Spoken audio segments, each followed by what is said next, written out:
Hey guys, today I want to talk about Deckard Cain and his abilities, as well as my thoughts about Deckard Cain. Really just predictions of where I think he's going to go over the future. So to start off, let's go into his full talents and abilities. So Deckard Cain is a unique healing character. He only has one ability that heals, and he throws out a healing potion which will sit on the floor, and then people that walk over it will get healed. Now, it looks a little bit like this. Let me go into the video. He throws out this healing potion, and you can set them on the floor, and the enemies can go through and get healed from them. So it's a pretty cool ability. I think that the coolest part about that is what I see and what I predict from this ability is he's going to be very strong in maps that cause you to need to rotate between lanes a lot, but leave people in those lanes. For example, Dragonshire. Oftentimes you will be rotating from mid to bot, and you'll leave someone bot lane, or you'll leave someone mid lane to get soak while you try to do something in the other lane. So I think he's going to benefit from dropping down a couple potions and leaving one available. For example, he could drop 4 potions mid lane, and then he could leave one available and just throw that one out and immediately have people use it down in a bottom lane. His trait that he originally gets is when he's near one allied hero, he gains 10 armor and his basic abilities recharge 50% faster. You can see the radius right here. It's a pretty good radius. So 10 armor means that you're going to be harder to kill, and basic abilities recharge 50% faster means that if you walk into a lane, you can place down 4 potions in a matter of 6 seconds. So it means that you can set up a lane very, very quickly. And then his first ability, again, is the healing potion. You toss down these healing potions, and you can have 5 out at a time. They have a cooldown of 3 seconds, but again, if you're near someone, it's a cooldown of 1.5 seconds. It heals for a really good amount. You can see in the video, again, it heals for quite a large amount. And I think the thing that makes this a little bit tricky is what I like to think about is when you're in a fight, it's going to be like on a queue where you can miss it and it could be a waste. But outside of fights, it's going to be a very powerful heal and a very powerful tool. And I think that's what makes Deckard Cain a little bit different, is a lot of healers have pros and cons about during fights or after fights, right? They either are more successful during a fight, or they're more successful after a fight. For example, Malfurion's the most successful during a fight because you can constantly be hitting people with W's, and he's constantly getting a ton more healing. While someone like Stukov might be better at keeping them topped off outside of fights or healing everyone back up outside of fights. So I think that where he's going to fit is he's going to be very strong at healing people outside of fights, and then during fights he's going to be more about his CC, which brings me into his next ability, which is his Horadric Cube. What it does is you throw out a cube. Let me show the quick video of it. So you throw out a cube and it explodes and it deals damage and it slows. Now what's going to happen with this is you're going to get these talents as you go, which let me go down to the talents for a second. Level 1, you could pick Sapphire, which makes it to where the next slow of your Horadric Cube is increased by 30%. Well, it's already a 40%? That means that you're slowing them by 70%. That's a huge slow. So that makes your slow extremely powerful at level 1. Or at level 4, you can get Ruby, which means that when you hit someone with Horadric Cube, you create 3 lesser healing potions, which can, say you hit 5 people with it, you're creating 15 lesser healing potions. Well, that allows his team fighting to actually increase his healing while he's fighting, as opposed to what he would normally be, which is only an outside healer or just trying to hit people with heals with your Qs. My worry about Deckard Cain is that you're going to be missing Qs as everyone's moving around. So you're trying to predict them, but sometimes you're not going to be able to land them. And then his level 7, he can get an Emerald, which makes it to where you can activate it and reduce the healing by 75% for 4 seconds. So It's going to be an interesting thing. Now, these all have a 30-second cooldown, and you can only activate one at a time. So you really need to choose wisely at which one you want. And the other talents are very strong as well, which we'll get into later. So the Horadric Cube seems like a really strong ability, but it has a long cooldown, so it's not good for poking. Again, I feel like these abilities are going to be amazing for team fights, but they're a little weak for outside of team fights. But the mana cost is low. I mean, all of his mana costs are actually incredibly low, so I don't think he's ever going to have a problem with mana. His E makes it to where he does a giant scroll, or it's a giant triangle that takes a while to create, but then it roots for 1.5 seconds. Guys, this is a bigger root than Arthas's W. This is a bigger root than a lot of other abilities, but it's so slow. So let me go and show you this ability really quick to show you what this does. Let me do you see how slow this is created? So most likely, unless you're using this in the middle of a fight, this isn't going to do very much, or unless you can like trick someone by using it as a zoning tool. If they're walking through it, you can see it gives you enough time to where if they're walking towards you, you can get it to where it roots them. However, they had to start outside of it, meaning if you start inside of it, there's no way that you're going to root anyone because they can walk outside fast enough. So I think this is going to be best for zoning as opposed to actually landing roots. Maybe in lower ranks the roots are always going to land, or you can use this to follow up another CC. For example, let's say that someone uses a Medivh uses a ley line, or a ETC uses a mosh. You can add an extra 1.5 seconds onto those CCs. Even an Arthas using his root first and then you following up with your root. There's a variety of tools you can use that really help out. You can still combo with your Horadric, because let's say, for example, you cast this first and then you cast your Sapphire Horadric Cube. You would slow them for 70%, which that slows them enough to where they'll likely get hit by the root. So we may be seeing some combos between the Horadric Cube and the Scroll of Sealing. Then the heroic abilities that he has is Stay a While and Listen, which is the first heroic that you're going to see. And what it does is it puts everyone in front of you to sleep. It's kind of like a stronger Mosh Pit, assuming they didn't go to sleep. Because Mosh Pit, you can deal damage to people and they don't wake up. However, this, they will wake up. So I like to think of it as a Void Prism-esque, where you don't want to deal any damage to anyone, but you can position around them so that once everyone's in a good position, you can take them out. And you can pick one target at a time. So let's say you put them all to sleep, you can pick one target and take them out.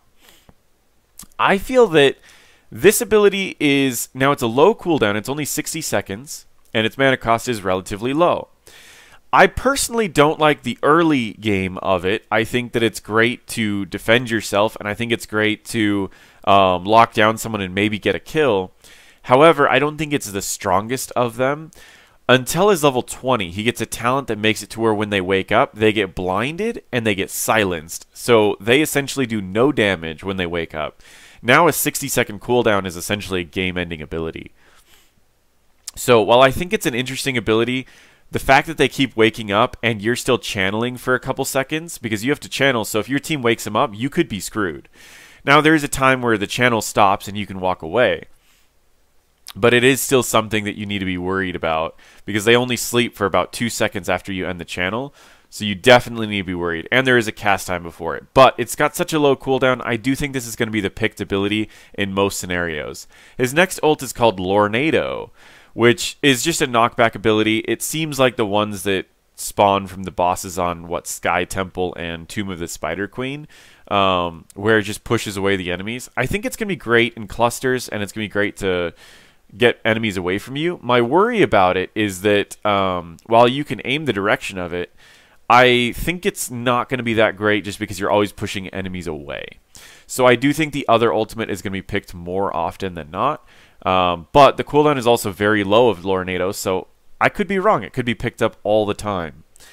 Now into the talents. So this is going to get into the meat of the video, and if you want to see all the talents, this website has them all, and I will put the link in the description below.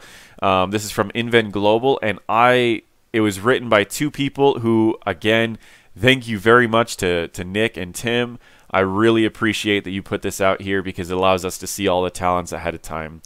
All right, so into the talents, we have his first talent, which is Scroll of Identity. Hitting enemies with your Scroll of Sealing reveals them for 8 seconds. After hitting 20 heroes, it reduces their armor by 20 for 4 seconds, and the reveal is doubled. So that means that you're revealing them for 16 seconds. That is incredibly long. As well as reducing armor by 20 for 4 seconds is huge, especially since you're locking them down for 1.5 seconds. The problem with Scroll of Identity is getting the quest done. You have to hit 20 heroes with the slowest ability I've seen in the game. So I don't know about this one, alright? This is a tough one. I think that this one's going to be picked a lot, but I don't think it's going to be as valuable as it really seems. But if you could complete it, it seems very strong.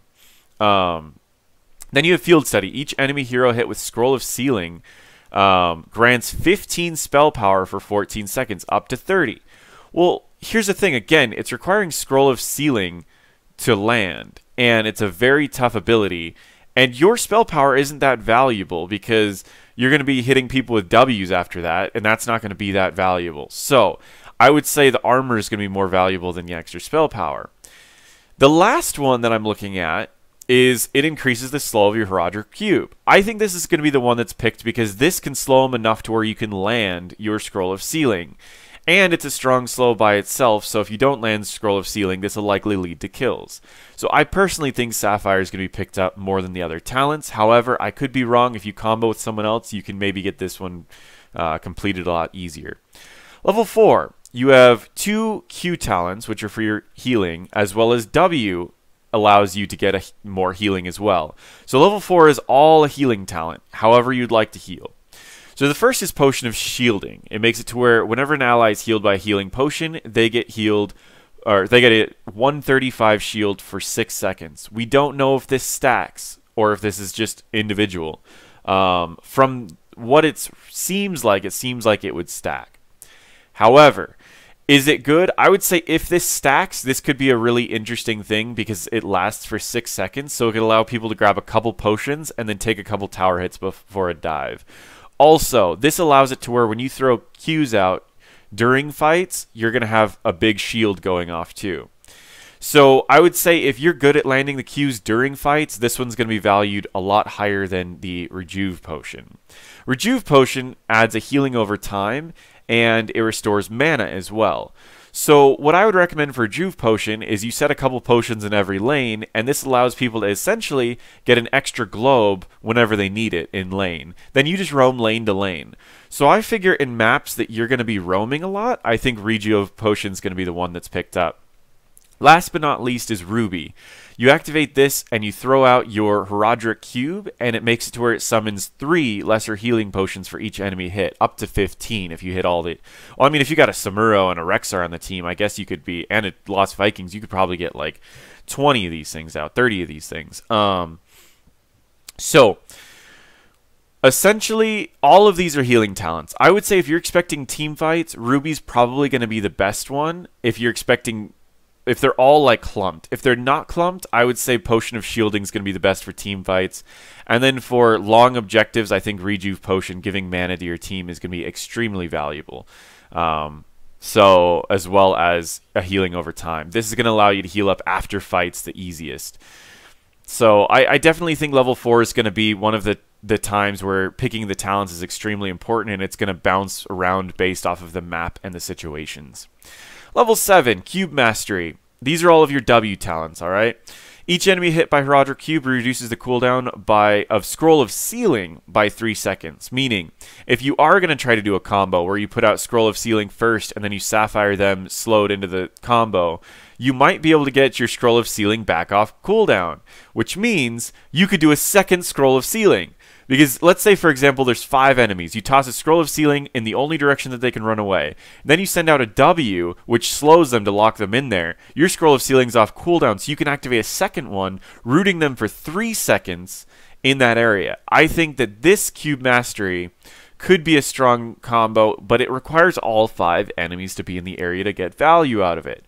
So, I'm not sure if this is going to be the talent. The next one reduces the enemy's damage dealt by 30% when you hit him with Roger Cube. I personally like this one.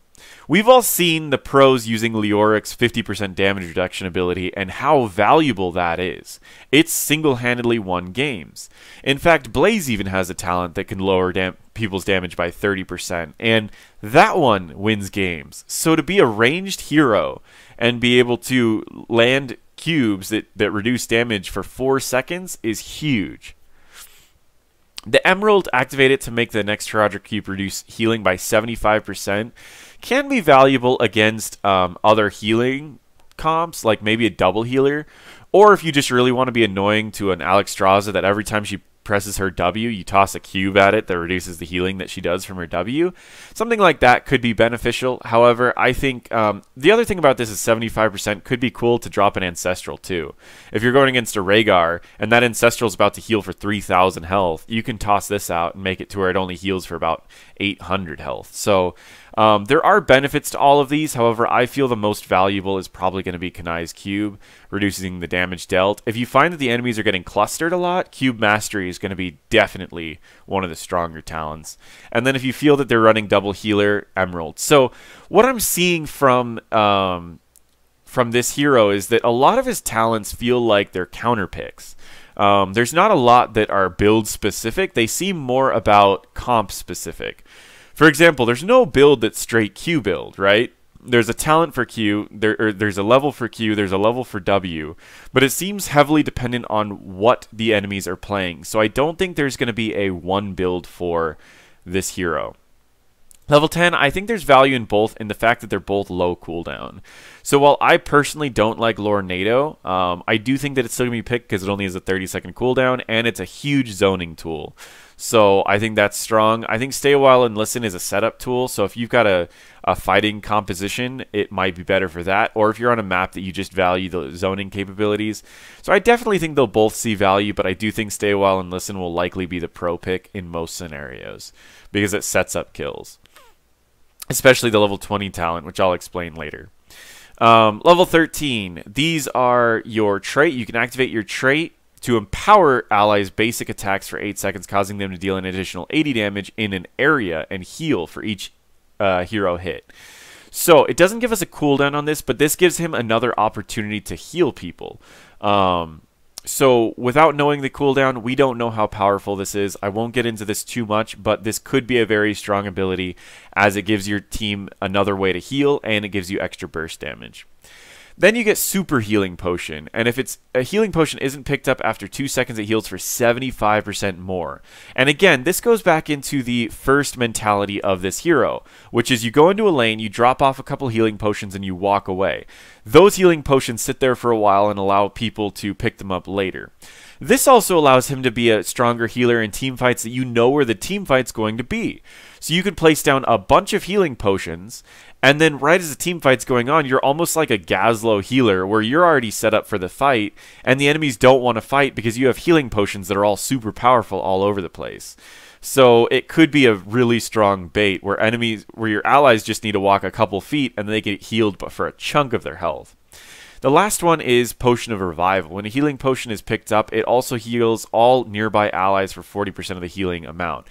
This is okay. I find things like this, it really depends on the range, and it depends on how coordinated your team is. And it could be a little tricky, because if the range is really small, and you need to have people all clump up around it before someone picks it up, it's a little risky. I would say in most scenarios, if you're not going to be able to predict fights, let's say, for example, you can't set up around a tribute all the time.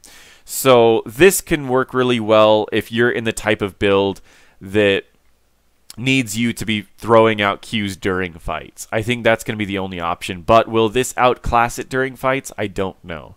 We'll see about the cooldown. Level 16. Passive, Herodric's Staff. Every 5 seconds, your next basic attack stuns heroes for 0.75 seconds. As far as I know, his basic attacks are melee, which means that this is very risky, and I would highly recommend not getting this. Yeah, his basic attacks are melee. So I would not recommend getting Roderick's staff, but we will see if that is used. I'm not sure. Safety in numbers. If at least 3 allied heroes are nearby, Fortitude of the Faithful, which is his passive, grants an additional 10 armor and causes Deckard basic abilities to recharge an additional 50% faster. Meaning, what's going to happen with this is, and again, when I said earlier that his healing potions were going to have a 1.5 second cooldown, I was accounting for this. However, this ability here, or this talent here, is very strong if your teams are going to be clumped up during fights, because it allows your really long cooldown stuns and, slows and roots to come back faster, meaning that you might be able to synergize them a little bit better, and you can get more things going off at the same time. So I like this ability more than the other ones. Scroll of Sealing deals 200% more damage when hitting 2 heroes. Well, Scroll of Sealing doesn't really do that much damage. We can go back to Scroll of Sealing and see if it shows in the video. But it didn't really seem like it was doing that much damage. Oh, it's not going to show health bars, is it? Does it show health bars on the next one? Okay. So watch. Even if that did 3 times more damage, I still don't really like it that much. What I would recommend is lower cooldowns so you can get more roots, more slows. I could be wrong about this, but I feel like that's going to be the better way to do it. And for his level 20 talents, these are going to be, and again, like just the extra armor that you get for staying with your team makes it harder for you to be killed. So I really recommend Safety in Numbers. Lower cooldowns, more armor. I think it's going to be the best talent at 16. And you need to be... Oh, that's the tough part, though. You need to be near 3 allied heroes. But when you're endgame, when you're level 16, you're usually going to be near 3 allied heroes. So I think it still works. If you find that you need to spread out more, you have more dive heroes, maybe that one's the pick. I still don't really like that. I mean, the only thing is if you get dived on, but I don't know. All right, level 20 talents. Respect the elderly. Stay a while and listen. Silences and blinds enemies for 2 seconds upon waking up from sleep. I think this is the game over ability, honestly. I think this is the largest power spike, level 20. Mornado reduces the cooldown by 5 seconds every time that the enemy hero is knocked back. Well, if you watch the video of Lornado, you'll see that what happens with it is if you hit one person, you're likely going to keep hitting them just because it keeps pushing them away. So that means that this, boom, 5 seconds, 5 seconds, 5 seconds, and the cooldown's up. So you could actually have multiple Lornados going at the same time, which allows it to where you can honestly permanently zone areas if you wanted to. So again, this is another game over ability on maps that zoning is important. For example, like Sky Temple, or you're trying to get a turn in someplace, you could be tossing this out and immediately having another one ready for the next time they run up. Definitely, both of his level 20s are game over abilities. Perfect Gems reduces the cooldown of all of his gems by 25 seconds and the cooldown of Roderick Cube by 5 seconds. This effectively makes it to where every 5 seconds, 5 to 7 seconds, you're tossing out a cube, and every 5 to 7 seconds, you're using a gem on it. So if you want to permanently slow people by 70%, that's also a very strong talent. Or permanently reduce healing by 75%, as well as permanently reducing their damage by 30%, as well as, I don't know, dropping tons of healing out. I think it would be cool if you pick a couple of the gems that are actually valuable, and if there's something that you really need to counter. Bottomless Flask. After use, healing potion recharges after 5 seconds. Well, this one seemed like the coolest talent. I thought it was cool because it wasn't a level 20 talent. However, because it's a level 20 talent, I don't really like it. So what it does is it heals people, and then after 5 seconds, these recharge so they can be used again. I actually don't really like it. I mean, it synergizes well with the talent level 13 that makes it to where they're super healing potions if they stay out for a long time. But I still don't really like it. It forces you to fight for long periods of time in certain areas, and it kind of discourages you from using your Q mid-fights to throw them out and try to heal people. Plus, the value of the other things is just way too strong. I have a feeling that as cool as this is, it's only going to be picked in low ranks. And I could be wrong, guys. These are only predictions. There are just thoughts and predictions about this. I really don't know. However, This is all of his abilities, this is all of his talents, and these are my thoughts and predictions about what Deckard Cain is going to do. I personally think that he's going to be a strong support that's going to be used mostly to heal people up after fights, and during fights he's going to be used to set up kills with his abilities as well as lead his team to victory with his very strong ultimate abilities. I think when he hits level 20, he has some of the strongest power spikes in the game, and I think that it's going to be pretty much game over if you're facing a Deckard Cain that's getting to end game. So, I would like to hear what everyone else would think. Do you think some of these talents that I said weren't going to be picked are actually going to be picked? Things like the quest. I mean, if you combine that with another one, that 20 armor and 16-second reveal is pretty big. But do you feel like this is going to be like Zagara's E talent, where you pick it up well, Zagara's E talent, you could pick it up for just the bonus damage, but this gives you nothing. When these other talents, I mean, in my opinion, this slow talent is going to be huge. So, do you feel like any of the other level 1 talents are going to be picked, or do you think it's going to be Sapphire or nothing? And then down here, do you feel like Bottomless Flask will even be picked? I don't know. I'd like to hear your guys' opinions of Deckard Cain. Do you think he's going to be good in team fights for healing, or do you think he's going to be more of a, like, I personally think he's going to be a CC bot in team fights and then heal everyone up outside of team fights. You'll get a couple heals off in team fights with your Qs, but I'm going to be worried it's going to be a little bit like Ana, where, the potions take a little bit to throw out. So trying to land it, if your team's moving around, you can see how long it takes to throw out. You can land it on people, but it can take a little while if you try to throw them kind of far. So I think that it's going to be here and there in fights, but I think it's mostly going to be to heal people outside of fights. And I think in fights he's going to be really strong because he has a lot of initiates and a lot of getaway potential as well. So I think he's going to be extremely strong in team fights, but his healing is going to be a little bit lacking in team fights, which is fine because there are a lot of healers that thrive in short bursts and then heal people up outside. Rhaegar is one of my favorites for that because he has his totem to heal people up outside of fights, and then he has short bursts during fights. So, I don't know. I really like Deckard Cain. I'd love to hear everyone's opinions in the comments below. And if you like this style, I can do these whenever new heroes are coming out. I also will do probably a game on the PTR with him and show what I see when he actually enters the PTR. All right, well, hopefully you guys all enjoyed that. Thank you.